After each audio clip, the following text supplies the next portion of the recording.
नमस्कार दोस्तों, मेरा नाम है वंशिका जारवाल। दोस्तों, क्या कांग्रेस अब खुद ही संविधान की सीमाएं लांघने लगी है? क्या वोट बैंक की राजनीति इतनी हावी हो गई है कि अब जाति आधार नहीं बल्कि मजहबी आधार पर आरक्षण दिया जाएगा? और क्या इस रास्ते पर चलकर राहुल गांधी भारत को फेयर प्लेस बनाना चाहती है? कर्नाटक की कांग्रेस सरकार ने हाल ही में एक चौंकाने वाला फैसला लिया है। राज्य की हाउसिंग स्कीम यानी आवास योजना में अल्पसंख्यकों के लिए आरक्षण को 10% से बढ़ाकर 15% कर दिया गया है।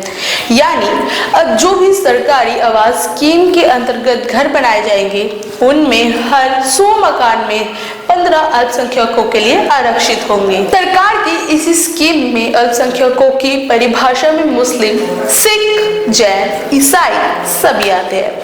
बट ग्राउंड रियलिटी क्या कहती है? जनगणना 2011 के मुताबिक कर्नाटक में मुस्लिमों की आबादी लगभग 13% है, यानी सबसे बड़ा अल्पसंख्यक वर्ग। तो साफ है कि इस 15% आरक्षण का अधिकांश लाभ मुस्लिमों को मिलने वाला है। अब जरा सरकार का तर्क सुनिए। जब उप मुख्यमंत्री डी.के. शिव कुमार ने इस फैसले पर सवाल किया तो उन्होंने कहा, फ्लैट्स खाली पड़े हैं, कोई ले नहीं रहा है, इसलिए अल्पसंख्यकों का कोटा बढ़ा दिया।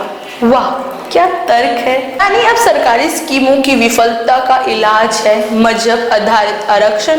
लेकिन ये पहली बार नहीं हो रहा है। इसी कांग्रेस सरकार ने सरकारी ठेकों में मुस्लिमों को 4% आरक्षण देने का फैसला किया।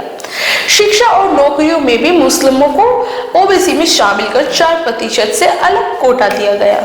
यानी सरकारी नौकरी आरक्षण है, सरकारी ठेका आरक्षण है, अब सरकारी घर भी आरक्षण है, और वो भी एक ऐसे देश में जहां संविधान मजहब के आधार पर आरक्षण की इजाजत नहीं देता।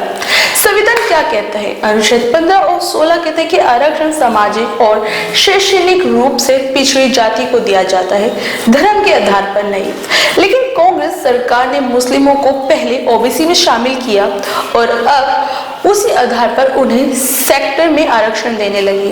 अब सवाल ये उठता है कि जब मुस्लिम खुद को जाति विहीन समुदाय मानते हैं तो ओबीसी में शामिल कर आरक्षण कैसे मिल सकता है? तो गैर मुस्लिम ओबीसी का क्या?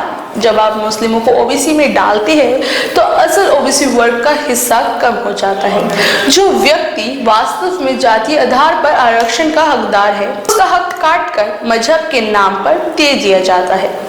क्या ये संविधान के साथ खिलवाड़ नहीं? और राहुल गांधी का दोहरा मापदंड, जब राहुल गांधी कहते हैं We will think of scrapping reservation when India is a fair place, क्या वो उसी फेयर इंडिया की शुरुआत कर्नाटक में ओबीसी का हक छीन कर रहे हैं, या फिर उनका असली मकसद ये है कि आरक्षण को एक राजनीतिक टूल की तरह इस्तेमाल किया जाए? दोस्तों, बड़ा सवाल ये है कि क्या ये तुष्टीकरण है या वोट बैंक इंजीनियरिंग? कर्नाटक में कांग्रेस ने वोट बैंक को खुश करने के लिए एक नई आरक्षण पॉलिसी की शुरुआत कर दी है। अगर ये ट्रेंड बाकी राज्यों में भी दोहराया गया तो क्या ओबीसी, एससी, एसटी वर्गों का उनका संवैधानिक हक मिलता रहेगा?